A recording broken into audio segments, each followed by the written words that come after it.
Tonight on News 5 Live, Hopkins Day massacre. Gunmen open fire inside a crowded nightclub. 2 persons are killed. 8 others are injured. Police apprehend suspected City River gunmen along the Southern Highway. Mass shooting murder victim Noah Morrow and his girlfriend were in Hopkins celebrating their 10th anniversary. And a state of emergency called for Lake Independence. These stories and more coming up on News 5 Live. Make your summer better. Over $35,000 in cash and prizes with Smart Summer Sweepstakes. Here's how you can enter for a chance to win. Purchase any device, sign up for a smart postpaid, broadband, or VoIP plan, use $50 or more regular prepaid credit, do a SIM swap, or text to the short code. You win 8946. And in the body of the message, enter the number of entries you would like to purchase. Each entry costs only 50 cents. Don't waste any time. You can be the winner of weekly prizes starting July 1st. All methods give you more chances to win. Airline tickets, overnight stays at numerous resorts, cash prizes, gift certificates, and much, much more. One lucky person will win the grand prize of a $10,000 shopping spree courtesy Court and Smart. Promotion ends September 16, 2022. So make your summer better by getting in the race to win with Smart Summer Sweepstakes. Smart, bringing people together.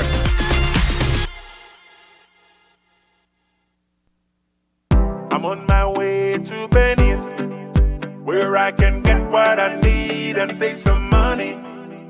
After 75 years in the business, nobody do it like Benny's. Hello, how may I help you? Anything you need, we got you. Whether it tools or tiles, lights and fans, we are serving with a smile. Genuine plumbing and electric supply, quality construction supply, heating and air condition, 100% Belizean. Benny's, celebrating 75 years. Quality and savings. Quality and savings. Benny's, celebrating 75 years. Quality and savings. Quality and savings. Benny's, celebrating 75 years. Quality and savings. Quality and savings.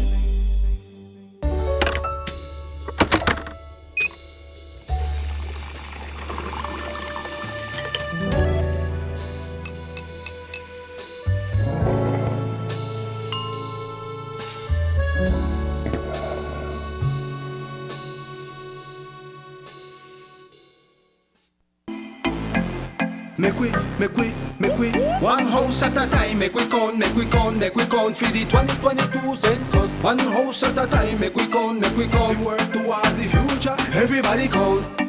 We need information and your cooperation. Everybody in the Belize population. Mommy, daddy pick me on the senior section. Plus we need help from the youth population. From all over, we need data to measure development in every area. Every aspect in a Belizean culture. 88, 67, every border. Make we count for the 2022 census. One house at a time, make we count, work towards the future, everybody count. The 2022 Population and Housing Census. Participate, respond, be counted. Your Tuesday night entertainment is back. KTV The Remix Season 4. KTV. Come on out and win fabulous prizes and the chance to compete in our halftime challenge.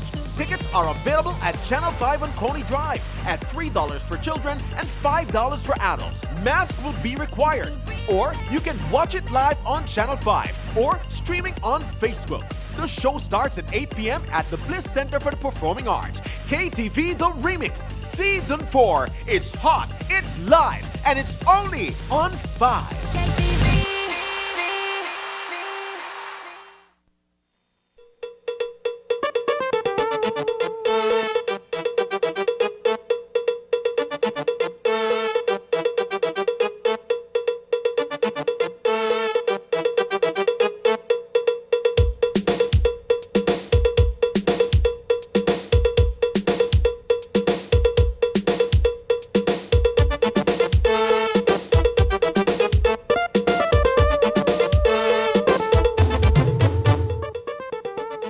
Good evening and welcome to News 5 Live for Tuesday, August 2nd. I am Sabrina Daly.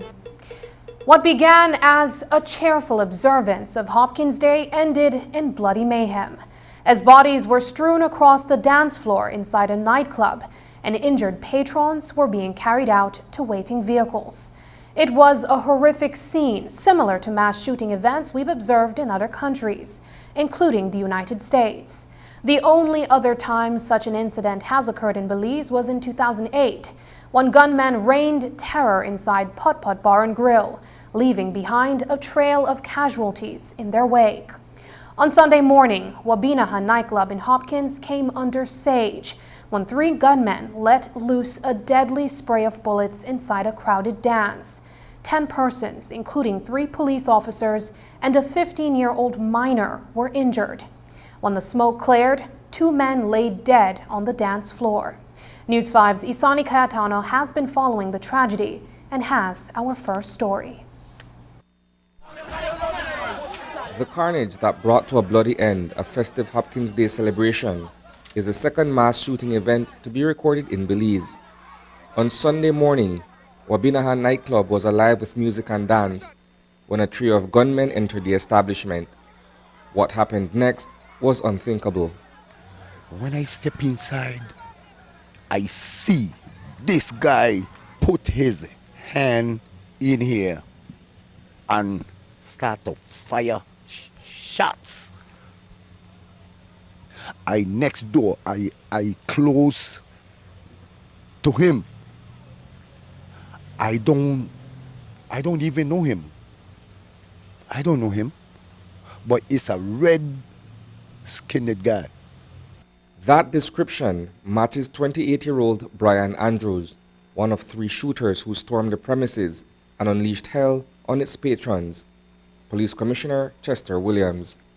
Sometime after 1 a.m. this morning, there was a dance at the Wabinaha Nightclub here in Hopkins, during which time there was some altercation between a young man and a group of men from City River Village. This altercation, from what we have learned, resulted from a woman. That unnamed individual was along with 23-year-old Nora Morrow, a resident of Roaring Creek Village.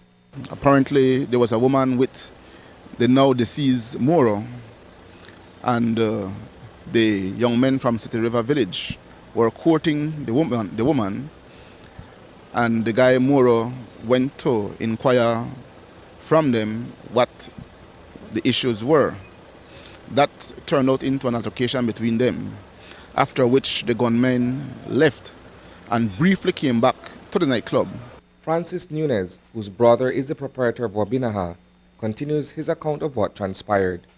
And I slide underneath to cover myself, to shield myself. I went underneath the pool table inside. When I hear the gunshot,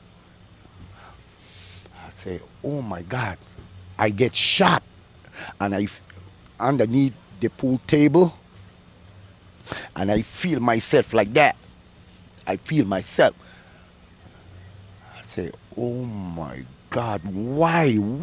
This is what I'm saying. Underneath the pool table, and a Spanish boy came to rescue himself too. And you know, for me to cover, I pushed this guy with my feet. I say, get out, boy, underneath pool table. The active shooters took aim at their quarry, slaughtered him, and then began firing indiscriminately inside the nightclub. Patrons scrambled for cover as the bloodbath continued. You describe to us the aftermath then, after the shooting, the bodies, the people who are injured. Describe that to us. Sir, that I don't know. I can't reveal to you with principle and respect. But what I see, that this person is shooting in the audience. It's a shoot. That's all I see. The toll, when the shooting subsided, left 10 persons injured. Morrow lay dead. Beside him was 56-year-old Emilio Garcia, a Honduran national who migrated to Belize many years ago. The well-known contractor was simply out to have a good time when he was mowed down in a hail of bullets. Friendly person, father, friend, whatever. He's always there, man. He's always there to help out people, especially poor people who are struggling. I come to Gary, this man, to deliver my wines, and I get the message that Emilio get passed away in the accident in Hopkins here. How are you processing those? Man, tight, really tight, because I got a situation home with my wife as well, and now I come to hear that my own best friend, closest friend, get killed in a mishaps. 8 others, including 3 police officers, were injured in the deadly shooting. The 8 injured persons were taken to the hospital in Dangriga, where they have all been treated and released. So thankfully the injuries of those persons were minor and not life-threatening. Our investigation into this matter continues, and we have interviewed a number of persons. We have assigned senior investigators to the case, headed by ACP Alden Dawson, who is the head of National Crimes Investigation. We also have elements from the SPU on the ground searching for the 3 young men who are responsible for this particular incident. We believe that they may still be in the area. We have also detained 1 Canadian and have impounded his vehicle, as from what we're seeing, his vehicle driven by him was one of the getaway vehicles for the 3 gunmen following the shooting. On Monday, police successfully apprehended Brian Andrews, 28-year-old Kenyon Moore, and 35-year-old Sherwin Moore. They were in the company of attorney Oscar Salgado, who was in the process of turning them in. Earlier today, Compel Williams provided an update on their arrest. We did a number of things, ensured that we secured witnesses, ensured that we secured evidence, ensured we secured video footages, and many other things to complement the investigation, because what we want to do is to make sure we put together the best possible case so that when the time for trial comes, we can secure a conviction. We also installed within the Stan Creek district, and particularly the Hopkins, City River, Siltgrass area, 2 separate teams from the SPU that were engaged in searching for the accused men. And so yesterday we were on the Southern Highway in the vicinity of Siltgrass when police intercepted a vehicle driven by an attorney, and within the vehicle had the 3 accused men. They were taken into custody. The attorney was questioned, and he indicated that he was about to take the young men into police custody. Reporting for News 5, I am Isani Cayetano. In the wake of the deadly shooting, the government of Belize, along with several other organizations, including the National Garifuna Council and the National Commission for Families and Children, issued statements condemning the violent act. This morning, we had an opportunity to speak with Home Affairs Minister Karim Musa, who commended the police department for its quick work in apprehending the suspects. A very unexpected incident occurred whereby 8 individuals, including police officers, were shot, and 2 individuals lost their lives. And so we extend our condolences to the families of those 2 individuals, and we wished the other 6 a speedy recovery. Tragic and unexpected, like I said.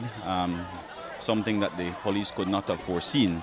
But at the same time, I want to acknowledge the very hard, swift work by the police department in apprehending the 3 suspects.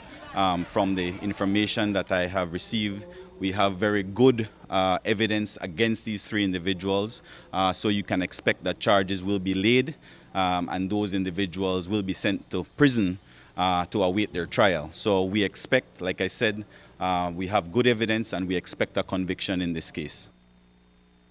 The family of 23-year-old Noah Morrow is grieving his tragic demise. What was meant to be a happy anniversary weekend in Hopkins Village for Morrow and his girlfriend ended in bloodshed and anguish for the couple. News 5's Paul Lopez visited Morrow's residence in Roaring Creek today, where he spoke with the family members. Here is that report.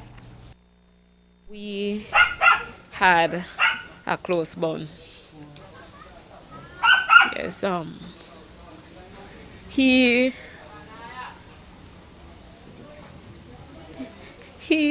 was like my first baby. The other day, I was reminding him and telling him about the things I used to do with him when he was small, and he was laughing, and it's just good memories that I have from him. Like what I told my mom, be comforted by the life he lived. This morning, we met Noah Morrow's family preparing for his wake at their Roaring Creek residence. Arlene Morrow, Noah's only sister, spoke with us off camera. She says Noah and his girlfriend of 10 years were in Hopkins for the weekend, celebrating their anniversary. According to his girlfriend, he just wanted to go out and enjoy himself. He just wanted to dance with her. Yes, so that was what he wanted to do. But unfortunately, he met his death there. She gave us further insight into what transpired inside the nightclub prior to the shooting. She confirmed that there was indeed a brief altercation between her deceased brother and the gunmen. But according to Arlene, that only happened after Noah noticed that the men were continuously making unwanted passes at his girlfriend, and he became concerned for her well-being. That is what we are understanding, that one of the guys came up, approached his girlfriend and was offering her drinks, and she declined. And then the 3 men actually came closer to her and passing comments to her, and that was when he saw that happening and went to check, and he was like, babe, you okay? And things like that. Yes, but initially it's not like he approached the men, he was checking on her well-being and safety. The 3 men would leave the nightclub at that point and later return to carry out a brazen act of indiscriminate bloodshed.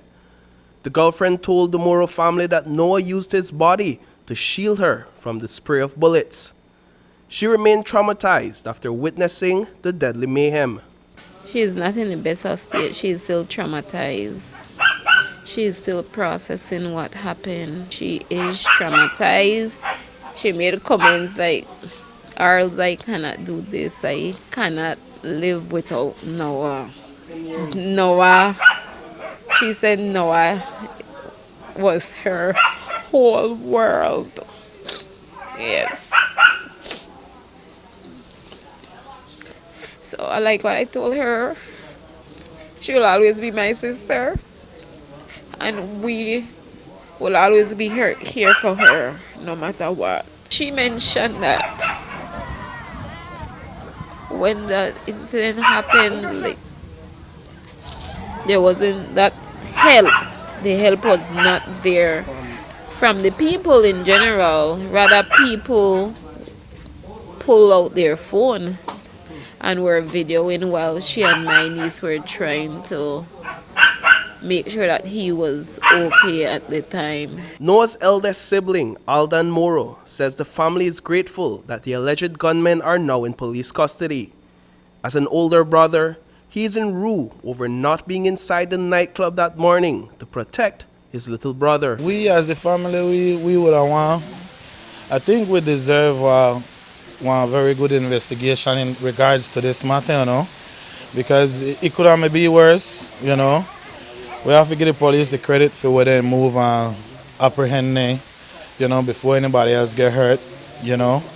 But in regards to at the club, that me really uncalled for. Deep down, really and truly, I barely even got words to express my situation. I wish I was there with my little brother, you know, because anybody know my brother, anybody know we that love. We no trouble nobody, man, you know. And just rip up the family, like really rip we up, you know. And we just have to try to bear with it. Left everything in our God's hands, you know. He lived an exemplary life. The love and support that we have been receiving and the sentiments that people are sharing about him, it's priceless.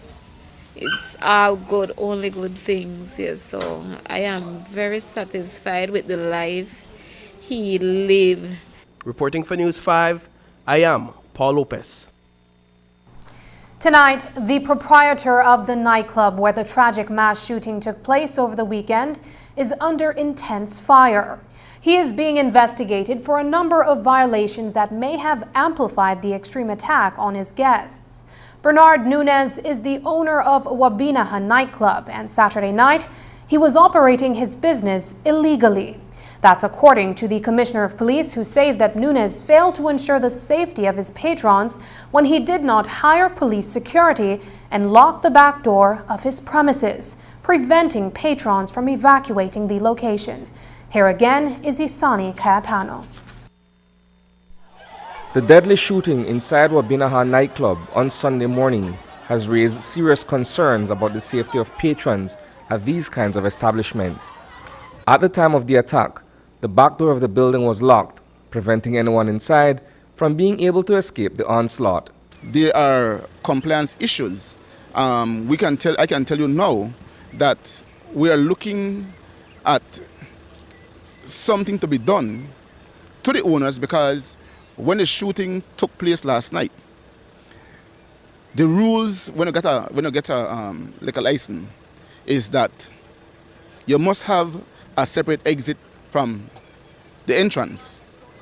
The establishment do have a separate exit, but when the thing took place last night, the exit was locked with padlock, and people were inside the building scrambling, trying to get out, and they could not have gotten out because the exit was locked. The owner of the business is Bernard Nunez, a retired police officer. He made the news a few weeks ago when his neighbor's property, Ella's Cool Spot, was torched in what was believed to be a case of arson. In this case, the mass shooting inside Wabinaha nightclub, Francis Nunez told News 5 that his sibling was behind the bar serving his patrons when gunfire erupted. Your brother, as you said, is the proprietor of this establishment. Where is your brother and where was he last night? He was there. He was behind his bartending. He, do entertain and treat his guests the proper and nice way. That's Bernard Nunez. That's my brother. The nightclub owner is now the subject of a separate investigation into violations that occurred at his establishment, which may have resulted in a high number of injuries during the incident. The proprietor of the establishment is being investigated for failure to provide adequate security. That should tell you that no police officer or officers were working at that establishment. From what we have been briefed was that the patron have had some civilian as security. The police officers who were in the nightclub had just arrived there because due to Hopkins Day activities, the OC was moving around the village, making sure that everything was going okay, and he made a stop at the nightclub the same time the incident occurred. So he and the other officers were not engaged in no special duty at the event. While the entrance faces the main street, the exit at the rear of the building was shut off from patrons. In attempting to escape the barrage of bullets fired in their direction, they basically had to flee in the direction of their attackers. They had to make their way through the same door where the gunmen were, putting them more at risk. And that for sure is a no-no, and it has to be addressed. So it is something that we are looking at to see what can be done with the proprietor, because certainly he was operating illegally. In reflecting on the Hopkins Day festivities, Francis Nunez says that prior to the deadly encounter, people were simply there to have a nice time and celebrate in peace. It was so beautiful, nice, people passing by, people coming by, buy their drink, have a nice time. That's what we was looking for, not killing or shooting. We don't believe in that. We don't believe in it. Reporting for News 5, I am Isana Cayetano. Coming up, Michael Maine surrenders to police as the investigation into the murder of Darian Banks continues.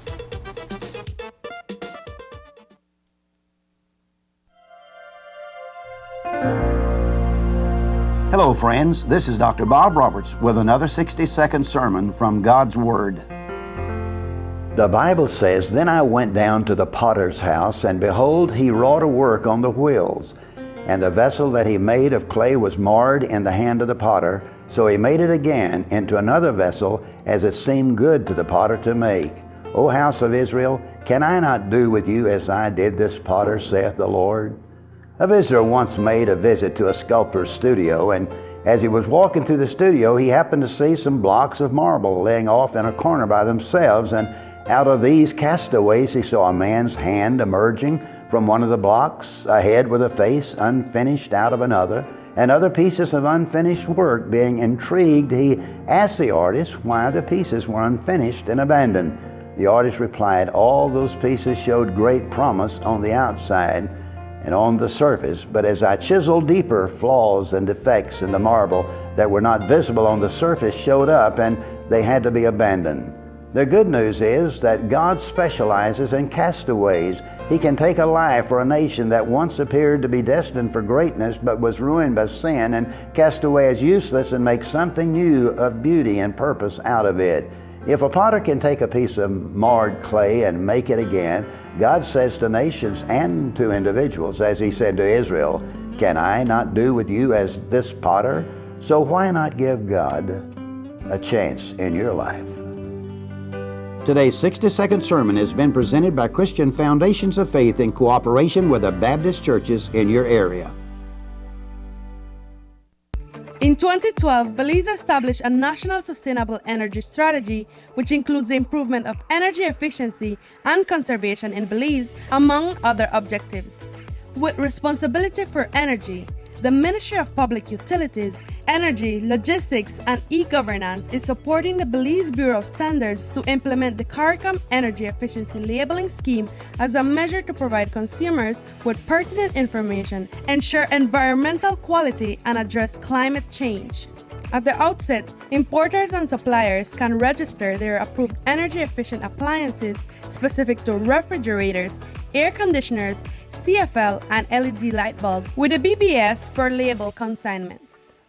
The energy labels will serve as a tool for consumers to access information of the appliance's energy performance and cost savings potential, thus helping consumers to make informed energy-efficient choices that will save on energy and therefore money. Mom, why did you buy that fridge? We bought this refrigerator because it is energy efficient, which means it uses less electricity and saves us money. And what are you gonna do with that extra money? I don't know, maybe we can get you something nicer for your birthday. Yay!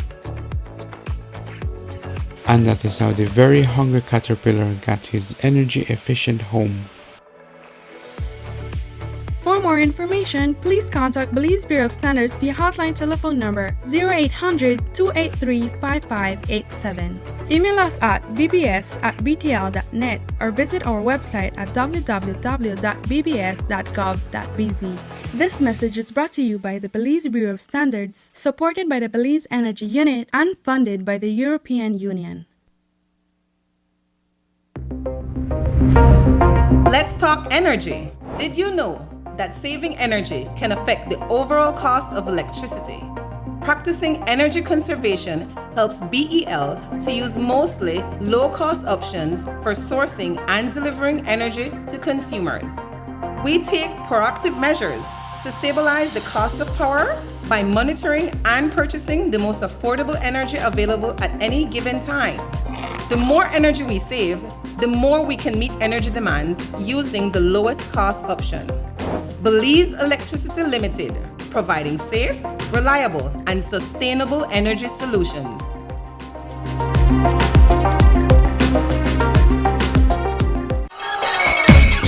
Calling all young performers. It's your turn to take the stage. If you have the talent, we have the show for you. Here's your chance to perform in Belize's #1 children's talent show, Summerfest 2022. Singing, dancing, acting, whatever your talent, we want to see. Come audition on Thursday, August 4th and Friday, August 5th from 9 a.m. to 2 p.m. right here at Channel 5 on Coney Drive. Auditions are open to all children under 18 in any performing art. Don't miss your chance to be a part of the show. It's Summerfest 2022. Belize City Police are continuing their investigation into the murder of former PIV boss Darian Banks. The Oleander Street resident was slain last Monday when someone took aim at him and shot him in cold blood. But their investigation into the homicide has led them to one individual, an employee of the National Sports Council, whom they believe is a person of interest. This morning, he handed himself in at the Raccoon Street Police Station, but not before granting us an interview. News 5's Isani Cayetano reports. When a wanted poster began circulating for information on the whereabouts of 32-year-old Michael Main, it came as a complete surprise to him. At least, that's what he told News 5 this morning, before being handed over to police by Attorney Norman Rodriguez. For several days, the employee of the National Sports Council said that he had been trying to reach the officer who requested that he turn himself in for questioning. Main is a person of interest in the murder of Darian Banks, a former gang leader from Lake Independence. The shooting that will happen Monday evening. According to the police, there's a National Sports Council truck in at the area when the shooting happened. So then gone at the work compound, I left a message with my supervisor for me I give in myself or I wanted for questioning, they want to see me for questioning. So therefore the next day, me and my lawyer, we try to contact the police there. We made countless amount of efforts to try to get in contact with the police there because I'm not hide nor I'm not run for nobody. You understand? I do nothing. I have no problem with nobody. On the evening of July 25th, Banks was walking along Ebony Street when he was assaulted by a lone gunman who opened fire on him and left him for dead inside a nearby drain. The gangland execution is believed to have been reprisal for a shooting on LaCroix Boulevard the night before that left 3 persons injured. Police investigations ultimately pointed to Main. This state of emergency occurred and the police they were put up a wanted poster with me for Crime Stoppers and give what wrong address for me, and then that wrong. I feel that wrong because that crazy because I only say that like at the part of the BLC or the PIV gang because according to Mr. Chester, the state of emergency that me for the BLC and the PIV gang. So how comes I come up my Crime Stoppers wanted with a address where I never had lived ever before in my life? I have no connection in that era. After making contact with his lawyer and having seen the All Points Bulletin issued for his arrest over the weekend, Main decided to come forward with his story. Norman Rodriguez says that he too made numerous attempts to get a hold of the investigating officer to no avail. We know that he's wanted. He has a duty to hand himself in. So he retained me, and that was from Wednesday morning. I was in Corozal at the time, so as soon as I got into Belize City in the afternoon, I made a call to the Queen Street Police Station to find out if it was true. I was told it is true and that he was wanted by a sergeant at the CIB at this precinct 2, I believe. So I made calls then. I made multiple calls then, and I made multiple calls on Thursday and Friday morning. And I left messages. In bringing in his client, Rodriguez anticipates that a series of action will take place, including an interrogation process. They will detain him at least for a period They will attempt to do the interview with him. That's what they always do. Even if you say no, sometimes some officers still go ahead and try to do it. But he has taken my advice and he has instructed me. So I put that in the form of a letter which I will present to them as to what must and must not be done. There are two likely outcomes for Maine at this juncture. He can be held in police custody and subsequently be charged for last Monday's brazen killing and attempted murder. He can also be questioned and released. The latter, however, can place a target on his back. If you're released, if you're not charged and you're released, there's also the likelihood that you may become a target now that you have been named in either of the two incidents. And this is what I say. So before the police tell me put out their wanted poster, I got whole of police feel like I involved in someone and a murder. I'm sure I'm doing a proper investigation and I might like to try to get to no. So I don't wanted. I don't run for nobody. No, I put up that now my whole life changed. I can't go back. I can't even I can't go back and do a regular job. At a messenger, I get shot the other day. To transport things for National Sports Council, you know. And I'm honest, and I don't hurt nobody, do my own, and I get shot the work. Now imagine with my name out there. Reporting for News 5, I am Isani Cayetano.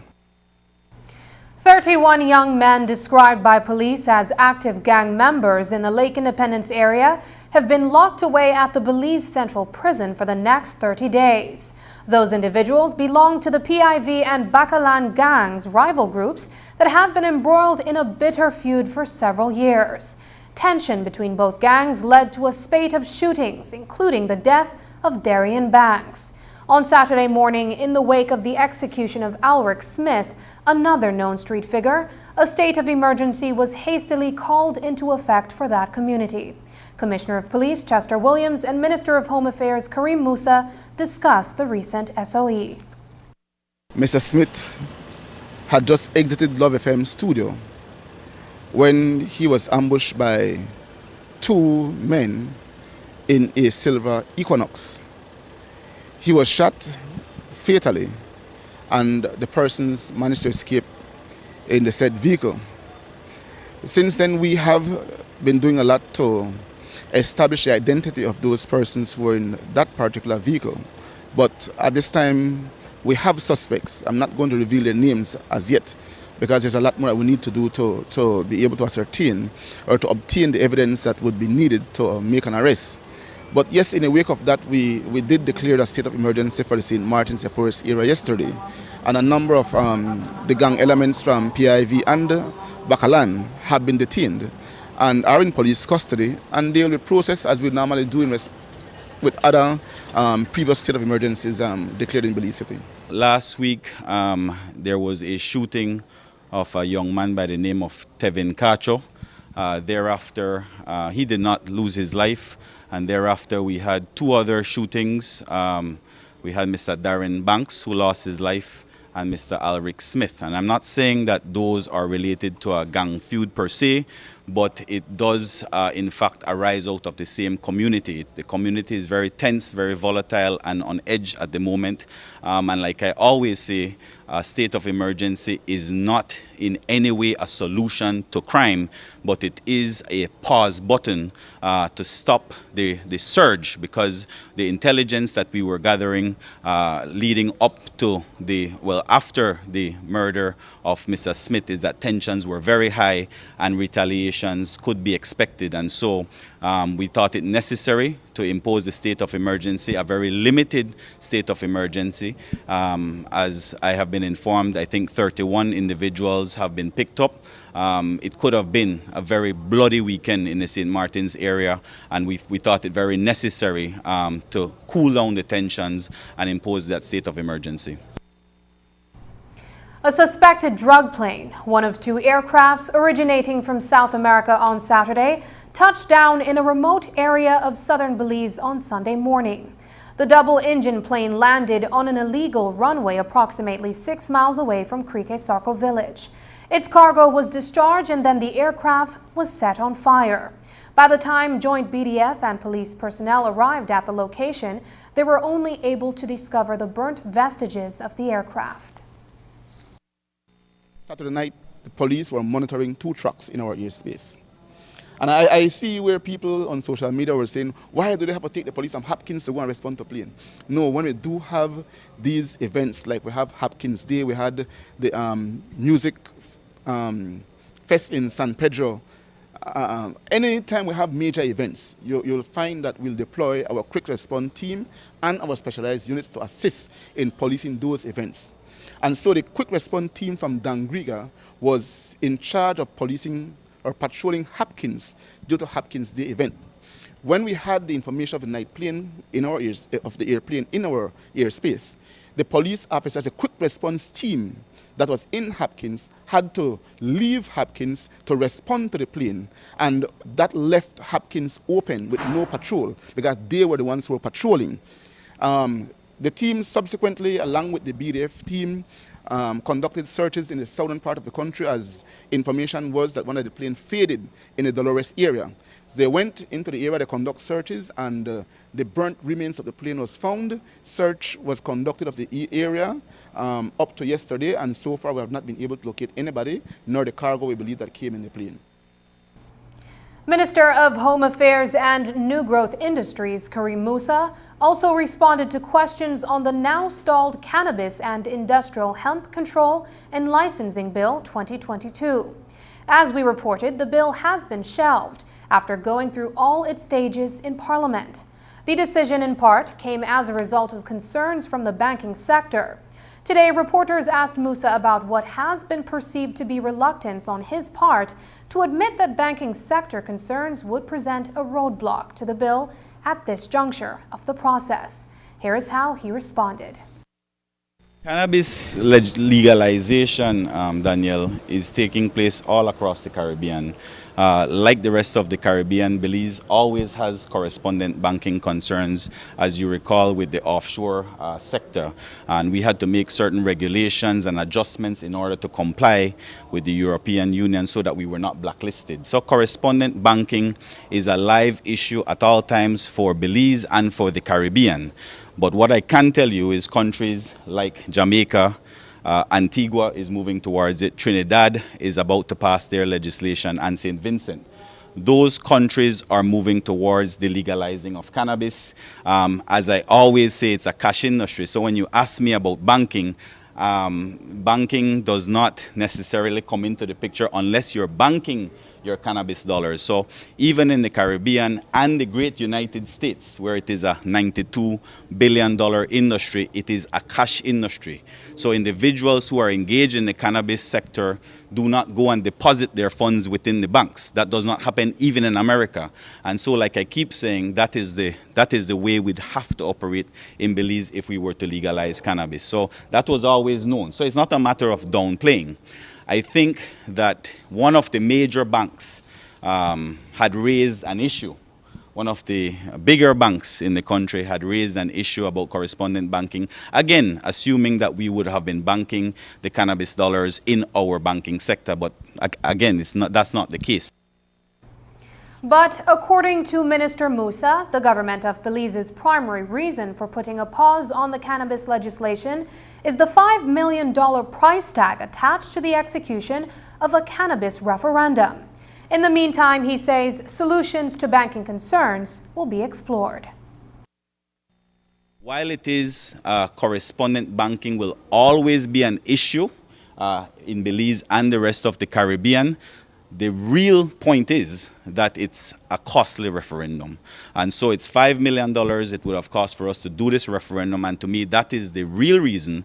But at the same time, as we put a pause on the legislation, we have time to tighten up whatever loose ends there may be in terms of correspondent banking. But in my respectful opinion, that will never be tied up. So we had to figure a way, we would have to figure a way, whether it's opening community banks or credit unions that do not have correspondent banking in order to bank the dollars here in Belize. That is the solution, and there are several international companies who have expressed interest to come and open these community banks here.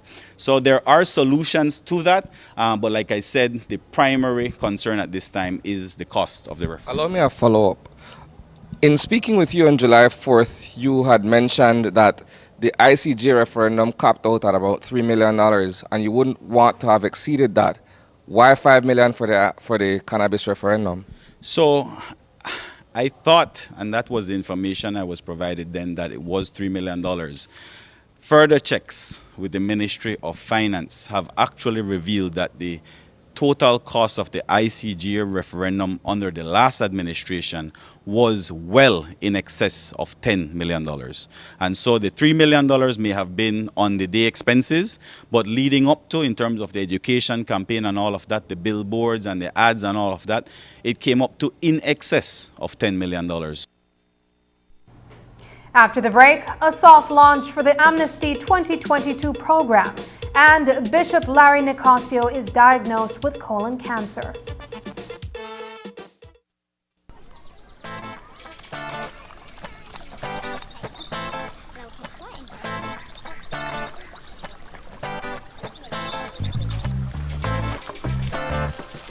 Take a stand. Recycle what you can. Step 1. Rinse recyclable containers to remove all residue. Step 2. Remove all labels. Be careful. Step 3. Place all recyclable containers into the bag provided by the project team. Plastic containers, tin cans, and glass containers are acceptable. Step 4. Take the bag with recyclables out for collection. Step 5. Place bags with recyclables in an easily accessible area for collection.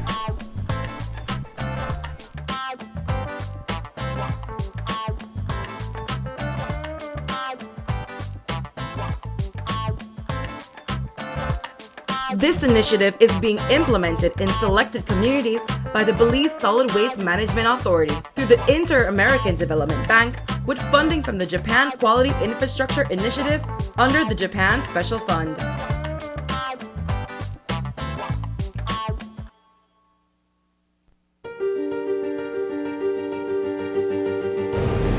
What if the profits of your bank were shared equally with you instead of with unknown shareholders and large corporations?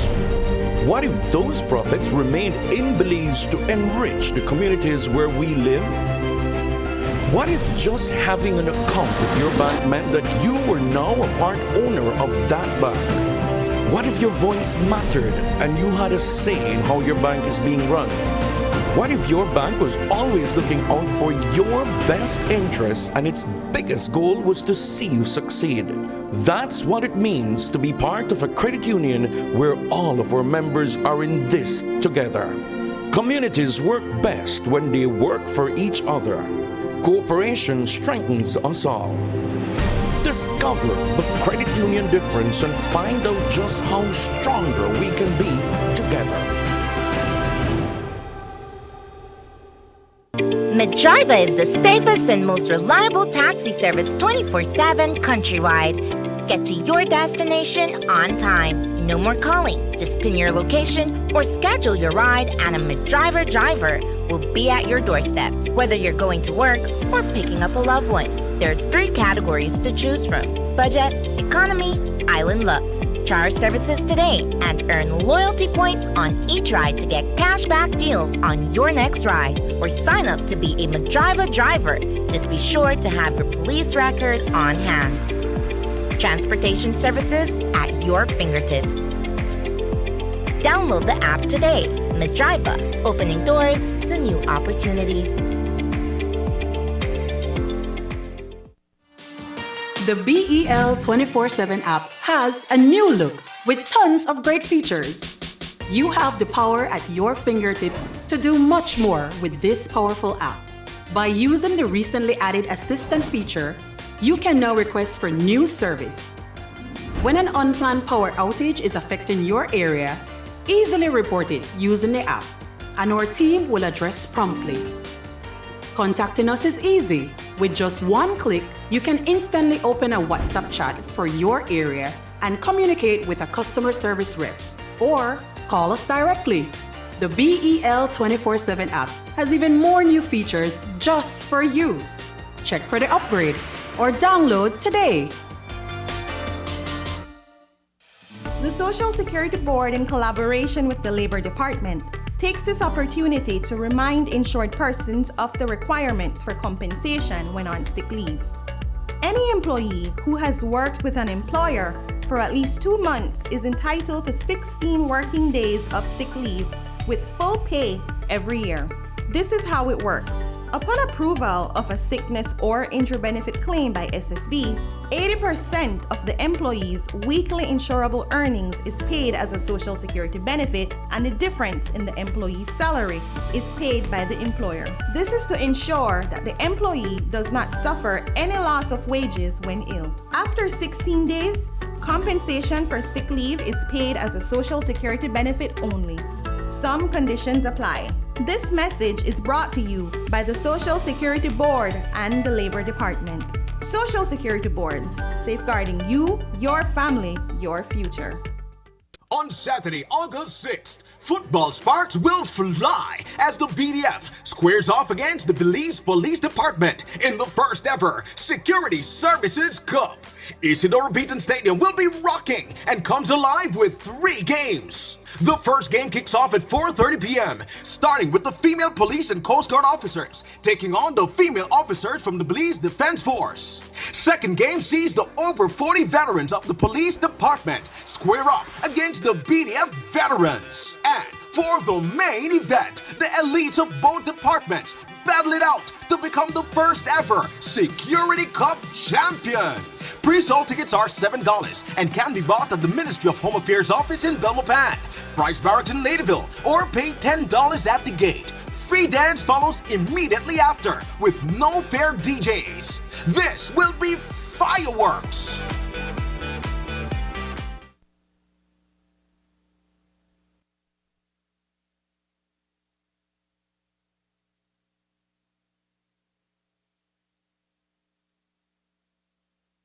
The Ministry of Immigration held a soft launch of its Amnesty 2022 program today in Belmopan. Over 6,000 applicants have made appointments with the ministry since July 1st.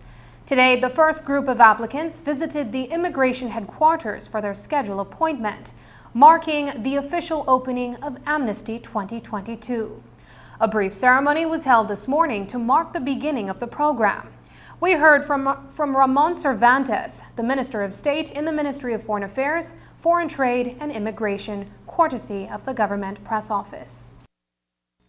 This amnesty program is very important in that it seeks to make people who have been here for a long time or have established some or formed roots in some way have become a part of the Belizean society but are irregular, they now have an opportunity to regularize themselves and to make themselves legal permanent residents of our beautiful country. The investment is costing about $3 million, a little above, and the message to the people out there is the people that qualify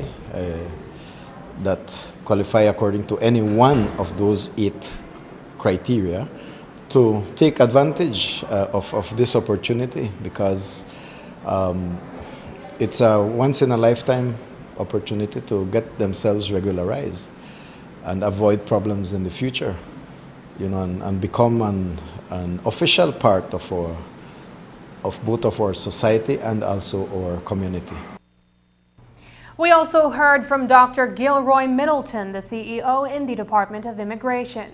He explained that upon completion of the process at the immigration office in Belmopan, each applicant is given a QR code which they can use to track the process of their application at any time. CEO Middleton also reminded potential applicants of the criteria for applying. We're looking at individuals that have been in Belize for several years. We're looking at individuals that have invested in Belize, individuals that have family in Belize.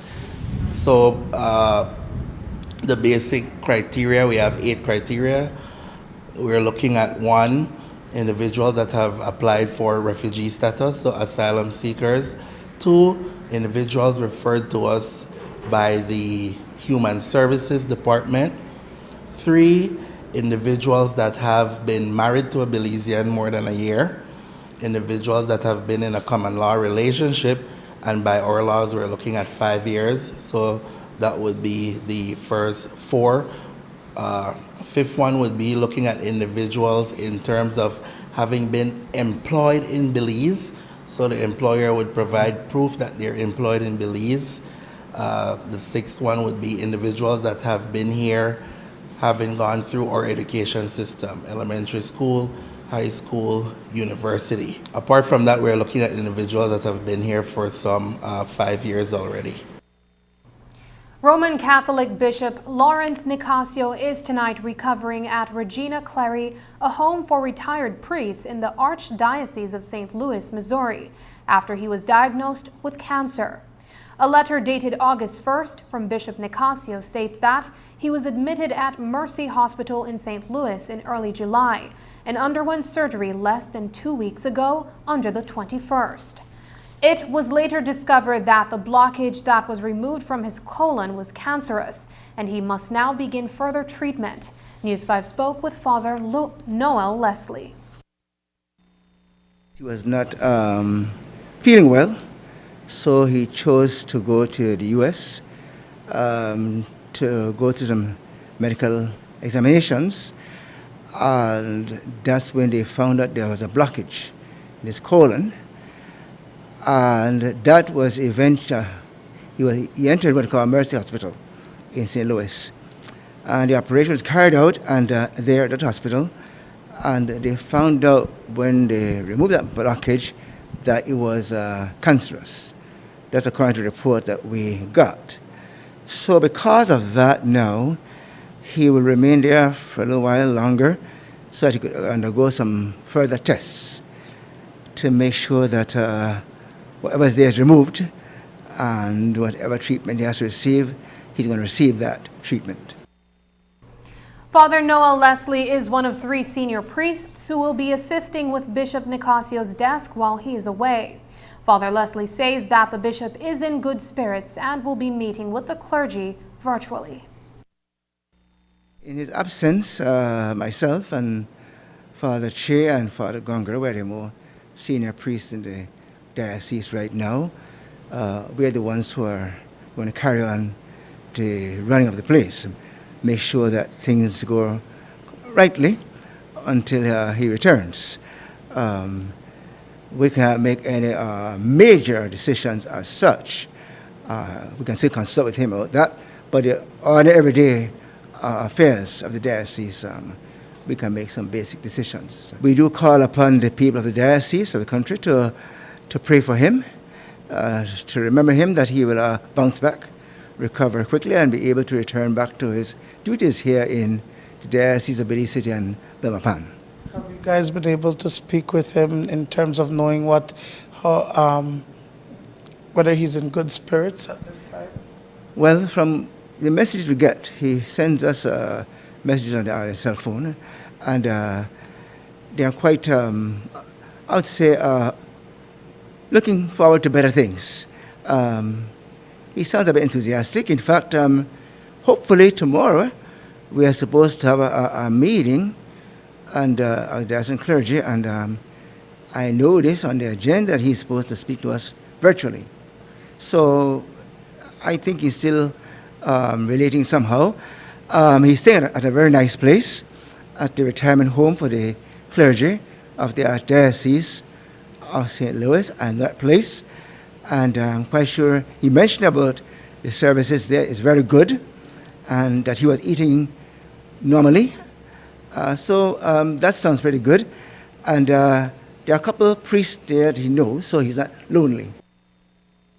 This evening, Minister of Public Service, Constitutional and Political Reform and Religious Affairs, Henry Charles Usher, issued a statement saying that he and the ministry are sending their prayers and well wishes for a complete healing of Bishop Nicasio.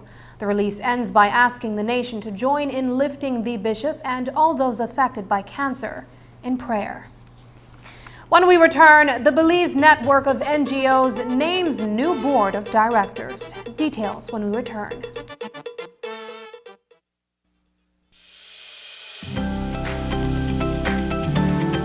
Congratulations! You just completed doing home improvements and renovations to your home. However, were you planning to tell your insurance company about the recent home improvements? Do you know that this is important?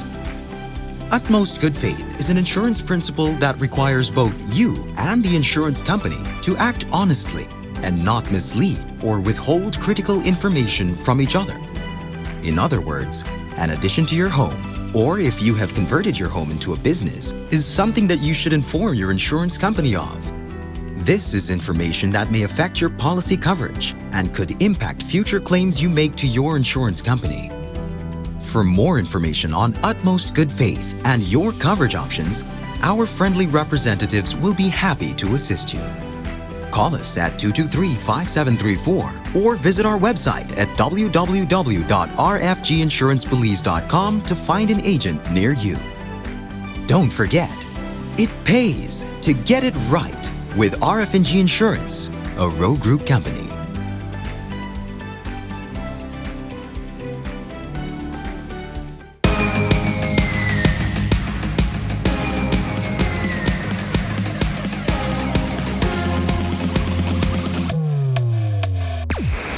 Download the SmartStream app on the Android Play Store and create your account to get access to movies and stream at home or on the go. Prepaid customers can purchase regular data packages or get a discounted rate on a special SmartStream package by dialing 7737. Postpaid customers will be billed monthly. Never miss a movie again with SmartStream. Taking its name from the venerable father of the nation, the George Price Highway stretches 77 miles from Belize City to Benqueviejo. Originally built in the 1930s, this cross-country highway system is the artery that links Belize to Central America at the western border with Guatemala. That connection facilitates overland trade, supporting Belize's economic development. Winding its way across the scenic countryside, the George Price Highway from Roaring Creek to Esperanza has been fully reconstructed to meet international standards, with particular emphasis on road safety. A shorter and hassle-free commute is best enjoyed when everyone obeys the traffic laws. To reduce the number and frequency of road traffic accidents, it means that a seatbelt must be worn at all times and the speed limit observed when traveling along the highway. It also means that pedestrians must use sidewalks and crosswalks where available. Buses should only board and discharge passengers at a designated bus stop. Road safety is everyone's responsibility. It begins with you. Hello, welcome to Samsung's awesome experience right here in Belize. Come check it out. Not sure which Samsung Galaxy A series is right for you? Touch, play, and learn about your device before you buy. Once you've purchased your device, you can now benefit from the full Samsung service experience. Your phone is covered by a 1-year local warranty. This includes manufacturer defects and software and hardware issues caused by the manufacturer. Enjoy your phone with peace of mind knowing that your Galaxy is protected. And when your warranty expires, you can still bring it to our certified Samsung Repair Center. Our technicians will diagnose and repair your device with Samsung original parts and machinery. Enjoy the Samsung experience when you shop at any of our authorized partners countrywide, including Cellular World, Digi, Odette's Home Center, Debari, Tropigas, and Quartz. Join the Samsung experience in Belize today.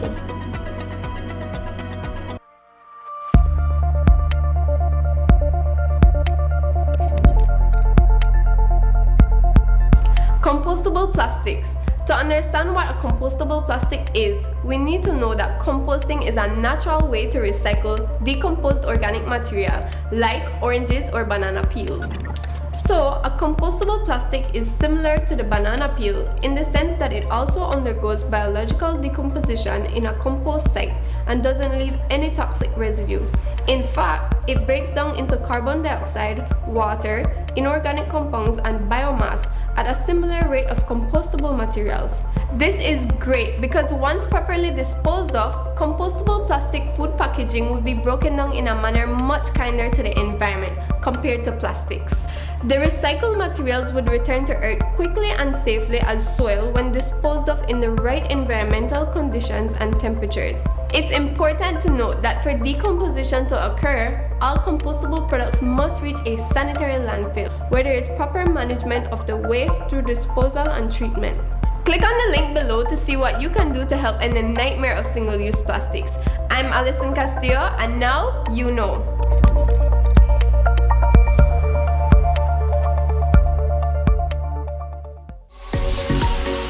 The Miss Belize pageant is back. Find out who will represent us at the most important pageant in the world, Miss Universe. It takes place on Saturday, August 13th at 8:30 p.m. at the Bliss Center for the Performing Arts. Watch it live right here on Channel 5 or on our Facebook and YouTube pages. It's an event you won't want to miss.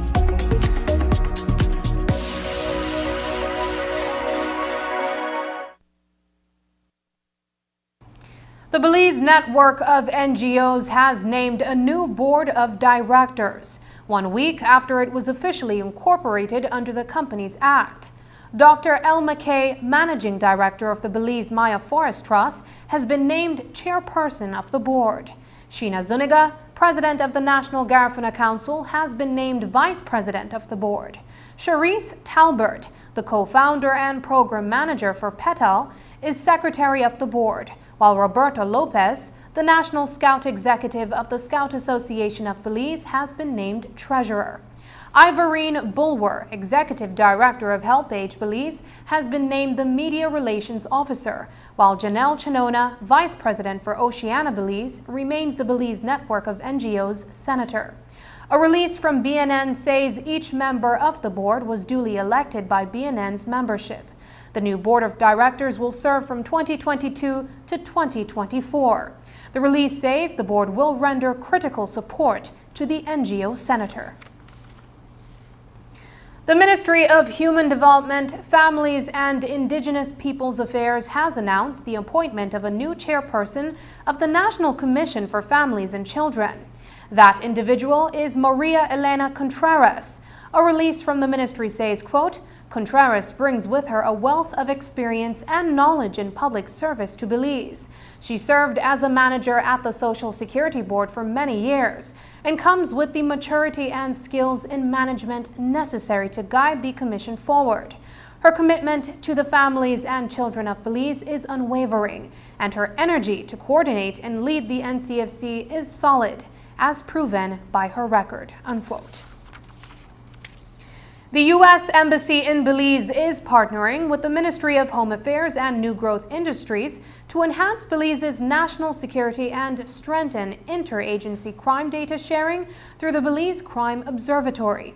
This is so that criminal investigations can be swift, thorough, and assure justice. It comes in the form of a donation that includes a high-powered Dell server and 3 workstations with high-quality monitors, and will improve data management by the Belize Police Department and the National Forensic Science Service. This invaluable investment supports the advances which the ministry has been making towards an overarching crime intelligence architecture for Belize. A vision that will place us well ahead of our national development targets set out in Plan Belize Medium-Term Development Strategy for 2021 to 2025. This formal delivery of ICT equipment to the Ministry of Home Affairs for the direct benefit of the National Forensic Service and the Belize Police Department will go a long way in supporting integrated data management through the Belize Crime Observatory. Data-driven decision-making is a key pillar of any modern-day law enforcement mechanism. And so the United States is so proud to support those efforts here in Belize, because while one piece of the puzzle, it is an extremely critical piece of the puzzle. And all the other things that we are trying to achieve and support with our government of Belize partners are predicated on that data the information, the intelligence to support operations, to support investigations, to support better use of resources. We all know human resources, financial resources are limited. So how can we put those to best use in the places that are facing higher levels of crime? We can watch the trends, the statistics, and really use those to make better decision making and have better outcomes for everyday Belizeans. So I'm so proud to be here representing USAID's Info Segura program. Just ahead, Peacework and the U.S. Embassy launch a media literacy program. End of March 2020. I was feeling really sick, so I'd been to visit my doctors. What they found is they found a tumour where I work, and my husband also had visited Galania before, so for me it was an obvious choice. I met with Olivia and her team. Like I say, they all speak great English. And they took me for the appointment with the specialist. The doctor there also spoke great English, and then they booked me in for the operation that afternoon. They had the pathologist come into the operating theatre, and then of course they took it away and they did the pathology as well, and it was actually a benign tumour, which I was very grateful to hear. You know, they did take really good care of me during that time. I mean, we think about doctors and nurses, you know, they speak great English, they're kind to you, you know, they're attentive, they try and solve problems for you, help you out with the medications. It's also closer to us, it's less hassle to get to Cancun, and of course, you know, the people coming with you, they can have a little bit of a break while you get better.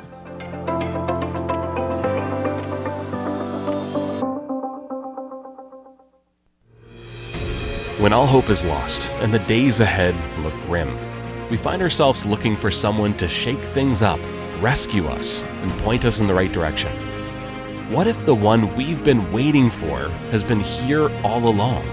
Join us for our new series, Troublemaker, as we learn about a man who wasn't afraid to stand up for what's right to make this world a better place.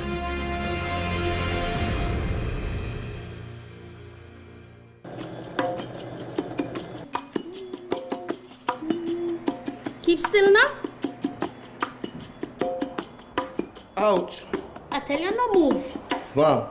You really can't get a mannequin for this, man? Really? Well, son, if I never lend you the $2,000 to buy the kids' computer and the book, I may have the money for buy my mannequin. It's definitely better to borrow from the bank than from your friends or relatives. This way, all you owe is money. Would you like me to turn around? That would be good. Turn on, turn on, turn on. Take advantage of the back-to-school promotion currently being offered by the Belize Bank.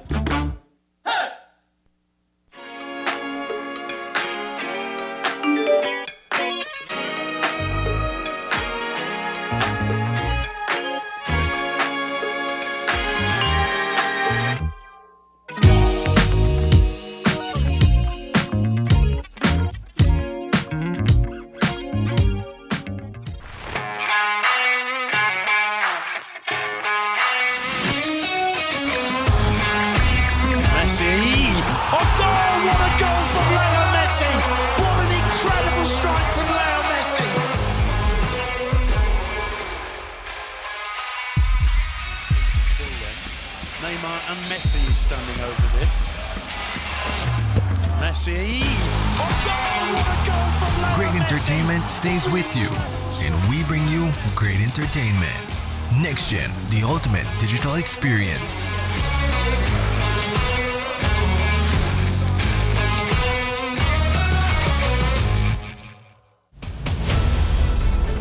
Dwayne Moody, Isani Cayetano, Marion Ali, Paul Lopez. Your News 5 Belize teams do whatever it takes, go wherever they need to go, so you can catch the story wherever you are, whenever you want, on whatever device. Channel 5 Belize on television, Facebook, Instagram, and YouTube, because news is now everywhere, all the time, and so are we.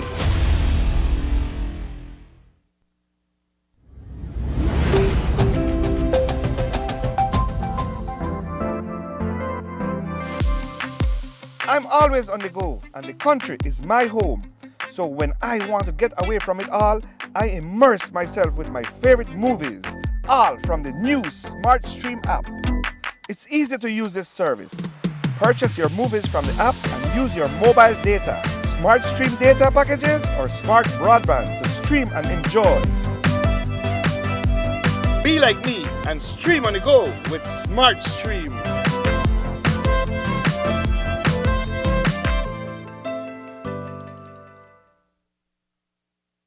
Today at the Holy Redeemer Credit Union Conference Room, the U.S. Embassy and Peacework Belize launched Media Smart, a 3-month training program that will be piloted in 4 high schools in Belize City and Independence. The program, with the support of colleagues from across various media houses, including News 5's very own CEO Marlene Cuellar, will see teachers and students learn the importance of research and fact-checking as a part of their literacy course. News 5's Dwayne Moody reports. Peacework Belize is partnering with the U.S. Embassy to pilot a 3-month program named Media Smart. It will see teachers from the Anglican Cathedral College, EP York, Wesley, and Independence High Schools learn more about the media and in turn incorporate this into their English classes at the first form level. The training will begin with an estimated 50 teachers, including school administrators, counselors, and teachers who teach English at the first form level. The teachers will then be expected to integrate media literacy skills within their English lessons. Whether we work in the field of education, media, or public policy, we often find ourselves with the same basic question from others. Why should we care about media literacy? Whether we live in the United States, here in Belize, or nearly anywhere else in this increasingly interconnected world, we all sense an idea that we are living in a world that grows ever more media saturated. From citizen journalists to misinformation and disinformation, the goal is for young people who readily have access to various sources of news to be able to discern what's factual from what isn't. The objective of the training is to empower students to become media literate and provide them with essential tools to consume media messages. How do we teach educators and students to build what I consider to be a survival skill for today's generation? How do we decipher what is true, what is partially true, and what is intentionally meant to mislead in all the information that we come in contact with over those 9 hours in a day? It's not an effort that all are willing, are capable, or have time and energy to be able to do. So equipping our young people within classrooms is the way for them to start to think more critically as they come in contact with information. When we got out of the truck, whether it was a positive or not so positive event, people used to cut out. They actually used to run inside or run away and not want to be on TV. And, you know, had this thing about you can't show me face and, you know, can't identify me. And he said, look how quickly we have evolved, where now we're seeing all sorts of interesting dance moves on TikTok and all sorts of body parts that maybe we didn't know we wanted not to see. On social media, we have become very forthcoming with our media personas. Adam Benz, the public affairs officer at the U.S. Embassy in Belize, says that it will help the students with critical thinking and analytical skills. Media literacy can equip students with essential tools for success in other areas of their lives as well, such as excelling in school or in the workplace through conducting solidly designed research that incorporates critical thinking and analysis, or even just by building a more logical and convincing argument, whether it's for a school debate or assignment, or for a business negotiation many years later. Developing these skills, these critical thinking skills, will benefit the students through the media program throughout the rest of their lives. Dwayne Moody for News 5. And that's the news. Tonight's broadcast is available in both text and streaming video at channel5belize.com. You can also connect with us on our Facebook page at facebook.com/News5Live. I'm Sabrina Daly. Thanks for watching. And from all of us here at News 5, please remember to wash your hands, keep your social distance, and stay safe. Good night.